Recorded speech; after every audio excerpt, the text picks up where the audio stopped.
우리가 주위에 이제 사람들과 함께 신앙생활을 하다 보면은 각자가 중요하게 여기는 것이 있습니다. 어떤 분들은 말씀이 중요하다 하시는 분이 계시고, 또 예배가 우선이며 또 기도가 우선이라고 중요하다고 이렇게 말하시는 분들이 있습니다. 우리가 공동체 신앙생활 할 때에 우리의 서로의 마음이 하나 되지 못할 때 때로는 이렇게 갈등이 생기기도 합니다. 이런 상황 속에서 누가 옳고 그른지는 사실은 그게 크게 중요하지 않습니다. 누구의 생각이 더 크고 작은 것 이런 것 중요하지 않습니다. 왜냐하면은 우리 하나님께서는 관심을 갖고 있는 것은 다른 것에 있기 때문입니다. 로마서 14장 15절 말씀에 만일 음식으로 말미암아 내 형제가 근심하게 되면 이는 내가 사랑으로 행하지 아니함이라. 그리스도께서 대신하여 죽으신 형제를 내 음식으로 망하게 하지 말라 합니다. 바울이 교회 성도들에게 이렇게 말하는 것입니다. 그 가운데 어느 사람은 우상에게 드렸던 그 고기를 먹느냐 마느냐 이 문제로 서로 교회 안에 다툼이 생기는 겁니다. 그때 바울이 하는 이야기는 그것이 과연 사랑으로 행하고 있는지 사랑으로 말하고 있는지 자신에게 질문해 보라는 것입니다. 예수님께서 피 흘려 죽으심으로 건져낸 한 영혼을 음식 때문에 망하게 하지 말라는 것입니다. 너희들이 사랑으로 행하고 있는지를 점검해 보라고 오늘도 우리에게 말씀하고 있습니다.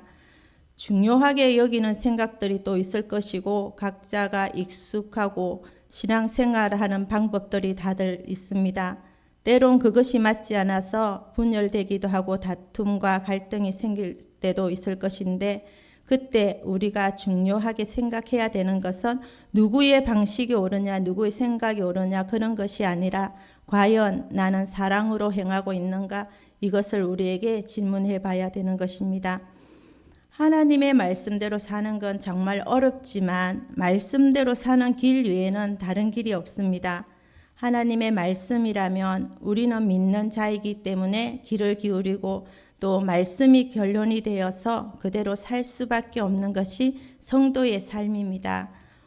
10절 말씀에는 하나님의 자녀들과 마귀의 자녀들이 드러나나니 무릇 의를 행하지 아니하는 자나 또는 그 형제를 사랑하지 아니하는 자는 하나님께 속하지 아니하니라.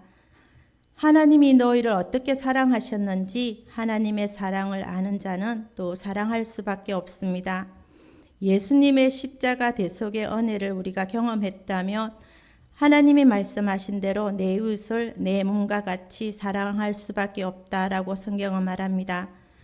하나님의 자녀된 우리는 항상 거룩한 생각을 가지고 어디에 있든지 어느 자리에 있든지 혼자 있든지 또 함께 사람들과 함께 있든지 관계없이 항상 하나님이 내 안에 계심을 항상 기억해야 되고 생각하면서 살아갑니다. 또 우리 자신들을 또 깨끗하게 해야 합니다. 그리고 거룩하게 살아갑니다. 혼자 있을 때 우리의 모습은 더 경건한 모습이 되는 것이 우리 하나님 자녀된 우리의 모습입니다. 내 안에 계신 성령님, 내 안에 계신 예수님, 내 안에 함께 하시는 하나님은 거룩하신 분이기 때문입니다. 하나님 안에 거하는 자마다 그의 씨가 그 안에 심기운 자는 범죄하지 않습니다. 이러므로 하나님의 자녀들과 마귀의 자녀들이 분명하게 드러남을 말씀하십니다. 하나님의 자녀는 또 삶을 통해서 분명하고 선명하게 보여진다고 합니다. 하나님을 기쁘게 하는 것이 무엇인지, 예수님이 또 우리에게 원하는 것이 무엇인지, 성령님은 우리와 무엇을 하시기를 원하시는지 이러한 것들을 생각하면서 무슨 말을 하든지 어떤 것을 행하든지 먹고 마시든지 무엇을 하든지 하나님이 원하시는 삶을 살아가는 것이 바로 하나님의 자녀된 삶입니다.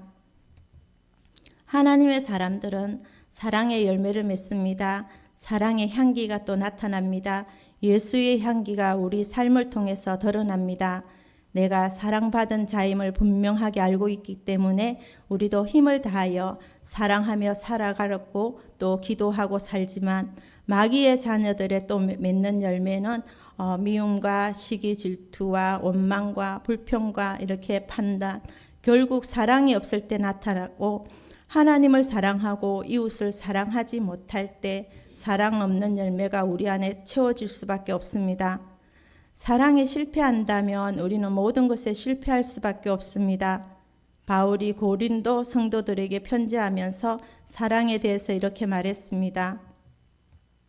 내가 사람의 방언과 천사의 방언으로 말을 할지라도 사랑이 없으면 또 내가 예언하는 능력이 있을지라도 내가 모든 비밀과 모든 지식을 가지고 있을지라도 또 산을 옮길 만한 모든 믿음을 가지고 있을지라도 사랑이 없으면 아무것도 아니라고 합니다. 또 내 모든 재산을 나누어 줄지라도 자랑스러운 일을 하려고 내 몸을 넘겨줄지라도 사랑이 없으면 내게는 아무것도 아니라고 합니다. 사랑이 그만큼 중요하고 또 사랑과 믿음은 같이 갈 수밖에 없고 우리 구원받은 사람들은 하나님의 말씀을 따라서 사랑할 수밖에 없습니다. 결국 진짜와 가짜를 구별하는 제일 좋은 것은 열매입니다. 예수님이 말씀하셨습니다. 그들의 열매로 그들을 알게 된다고. 그 마음속에 믿음이 심겨지면은 믿음의 열매를 맺게 되고 그 마음속에 사랑이 심어지면은 사랑의 열매를 맺습니다. 그 마음속에 또 천국이 심어진다면 천국 백성의 삶을 살 수밖에 없습니다. 이렇게 마지막 때 진짜와 가짜는 말에 있지 않고 바로 우리 삶의 열매로 아는 것입니다. 구원받은 우리는 항상 사랑의 열매를 맺고 살아가고 있는가 말씀을 통해서 항상 우리를 돌아보아야 하는 것입니다. 우리에게도 이렇게 아주 중요한 사명이 있습니다. 이 사명 또한 서로 사랑하는 것입니다. 가장 중요한 삶의 방법과 삶의 가치를 또한 그것에 사랑에 둡니다. 그리스도인에게 사랑이 빠진다면 그것은 가장 중요한 것을 내어놓고 다른 곳에 집중하는 그 모습이 될 것입니다. 우리는 종종 TV 프로그램을 보게 되면 여러 가지 직업을 가지고 있는 사람들의 모습이 등장합니다. 만약에 음식을 만드는 요리사가 음식의 어떤 맛이나 음식의 질에 더 시간과 마음을 투자하지 않고 자신이 운영하는 식당 분위기에만 신경 쓰고 그 화려함에만 신경 쓴다면 그 어떤 사람도 그 요리사에게는 찾아가지 않을 것입니다. 운동하는 선수가 또 자기 실력에 집중하는 것이 아니라 외모와 또 카메라에 비춰진 자신의 모습에 집중한다면 우리는 그 어느 누구도 그 선수를 좋아하지 않을 것입니다. 그와 같이 그리스도인이 주님의 말씀에 따라 사랑하지 않는다면 그것은 마치 요리를 제쳐놓고 다른 것에 신경 쓰는 요리사와 같이 운동 경기에 집중하지 않고 다른 곳에 집중하는 운동선수와 같이 우리가 사랑하지 않는다면 포장한 그리스도인의 모습이 될 것입니다. 12절 말씀입니다. 사랑이 없는 사람을 가인을 모델을 삼았습니다. 가인같이 하지 마라. 그는 악한 자에게 속하여 그 아우를 죽였으니. 가인도 우리처럼 예배드렸습니다. 아벨과 함께 하나님께 예배드렸습니다. 그런데 하나님은 아우인 아벨의 예배만 받으셨습니다. 가인과 아벨이 형제임에도 불구하고 그 안에 온전한 사랑이 이루어지지 못하고 아벨의 모습을 질투했던 가인이 자기의 동생을 죽이고 맙니다. 사랑만 해도 부족한 형제 간인데 그 안에 사랑이 식어버리고 질투와 또 욕망이 가득 채워져서 하나님의 말씀이 들리지 않았습니다. 결국 가인은 분노하여 최초의 살인자가 되고 만 것입니다. 그런데 이것이 창세기 1장 초반부에 나왔던 그 이야기가 아닙니다. 지금 이 시대에 살아가고 있는 우리의 모습입니다. 우리 마가복음 13장 12절 말씀에는 형제가 형제를 아버지가 자식을 죽는 데 내어주며 자식들이 부모를 대적하여 죽게 하리라. 또 너희가 내 이름으로 말미암아 모든 사람에게 미움을 받을 것이나 끝까지 견디는 자는 구원을 받으리라. 마지막 때를 향한 주님의 말씀입니다. 마지막 때에 형제가 형제를 아버지가 자식을 죽는 데 내어주고 자식이 부모를 대적하여 죽게 하리라.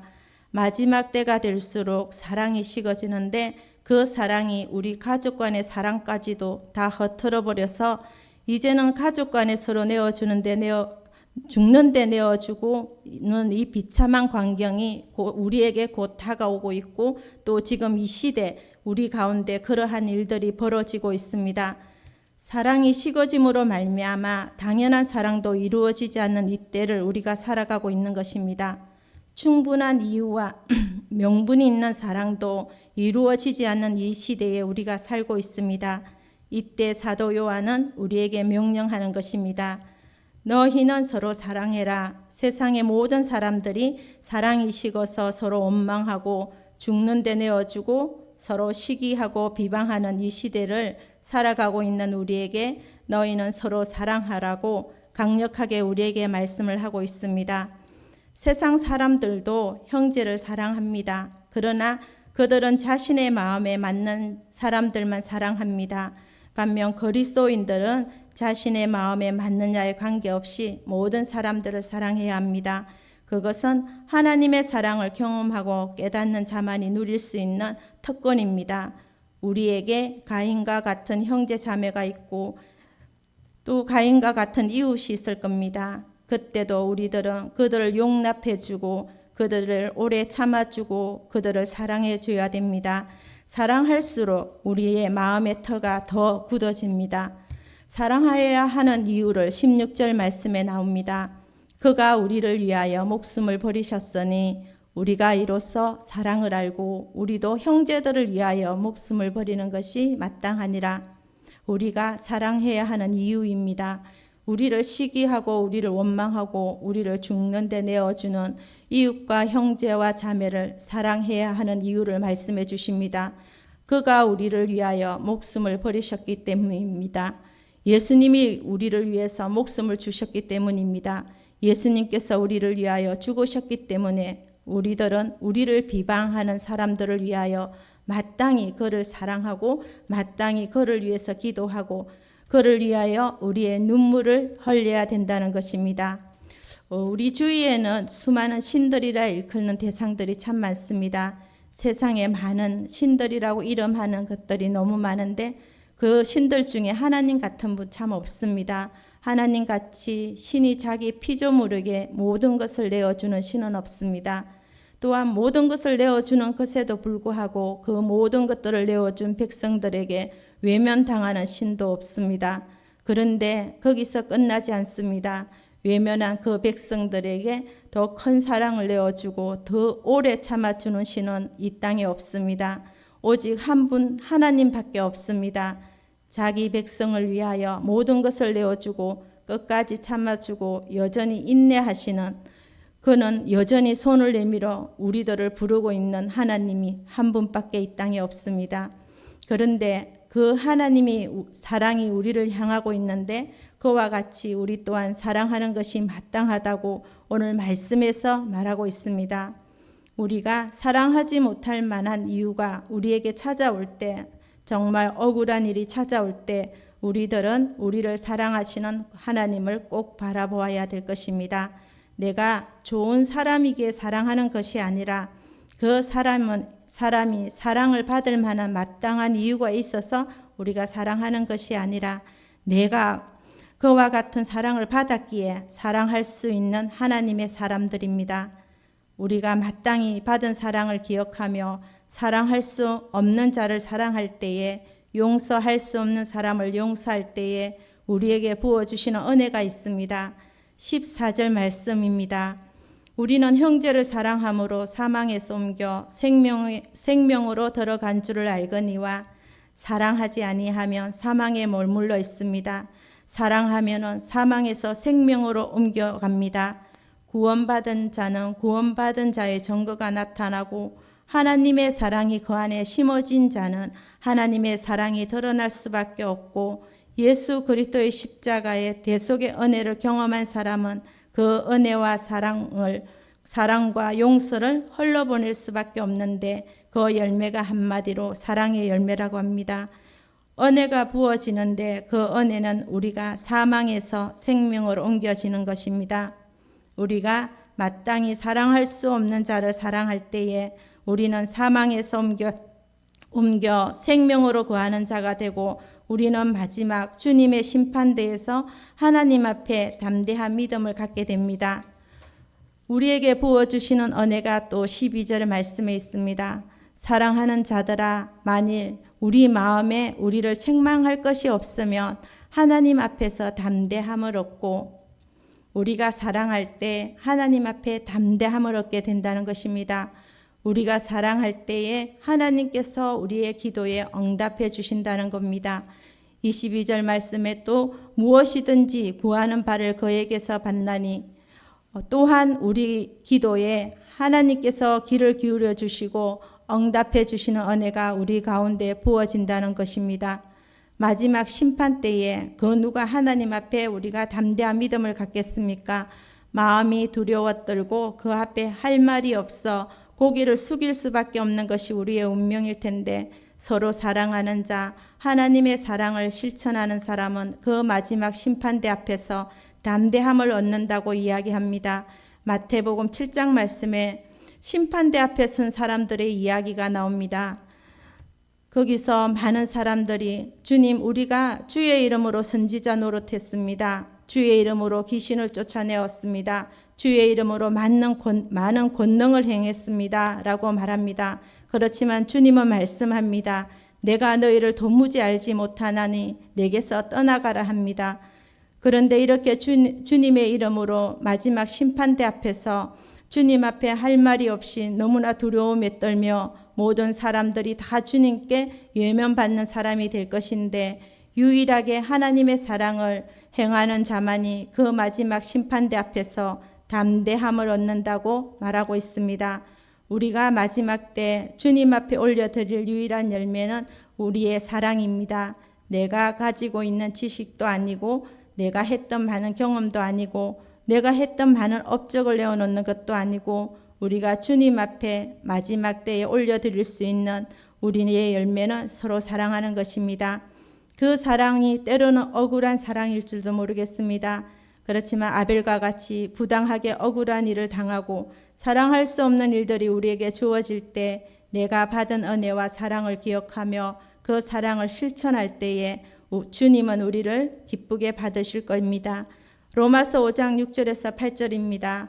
우리가 아직 연약할 때에 기약대로 그리스도께서 경건하지 않는 자를 위하여 죽으셨도다. 의인을 위하여 죽는 자가 쉽지 않고 선인을 위하여 용감히 죽는 자가 혹 있거니와, 우리가 아직 죄인 되었을 때에 그리스도께서 우리를 위하여 죽으심으로 하나님께서 우리에 대한 자기의 사랑을 확정하셨느니라. 의인을 위하여 죽는 자가 쉽지 않지만 주님은 의인을 위하여 죽는 것뿐만 아니라 죄인을 위하여 자신의 생명을 주셨습니다. 그의 사랑을 받은 우리들은 마땅하게 우리 또한 사랑할 수 없는 자를 사랑하고 용서할 수 없는 자를 용서하며 또한 기다려 줄 수 없는 자를 끝까지 기다려 주므로 내가 받은 사랑과 그 은혜를 줄 수 있는, 그 사랑을 흘려보낼 수 있는 우리 모두가 되기를 원합니다.